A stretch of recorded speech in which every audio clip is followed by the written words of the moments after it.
గతంలో రోజా గారు చాలా సందర్భాల్లో అన్నారు, నాకు బాగా గుర్తు, అసెంబ్లీ గేట్ కూడా తాకనివ్వం పవన్ కళ్యాణ్ని, ఆయనకు అసలు రాజకీయాల్లో ఏబిసిడి కూడా తెలియవు, చాలా రకాలుగా మాట్లాడు. అలాంటి ఆయన ఇవాళ అసెంబ్లీలో అడుగు పెట్టారు, అధ్యక్ష అంటున్నారు, మాట్లాడుతున్నారు, ఆంధ్రప్రదేశ్కి ఉప ముఖ్యమంత్రి అయ్యాడు. ఏమనిపిస్తారు? ఎవరు? చంద్రబాబు నాయుడికి తిట్టి, చంద్రబాబు నాయుడికి సపోర్ట్ చేయడం నేను చేసిన తప్పు. లోకేష్ 1000 కోట్లు సంపాదించి లోకేష్ అంత తెలుస్తామన్నాడు.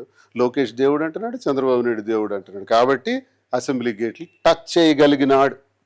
లేకపోతే రోజా గారు అన్నదే కరెక్ట్. దమ్ముంటే నువ్వు ఇండివిజువల్గా రా, రేపు జగన్మోహన్ రెడ్డి గారు ఇండివిజువల్గా వస్తాం మేము. అప్పుడు చెప్పాం, ఇప్పుడు చెప్తున్నాం, రేపు అదే ఇండిపెండెంట్గా జగన్మోహన్ రెడ్డి గారి పేరుతోనే వెళ్తాం ఎన్నికలకి.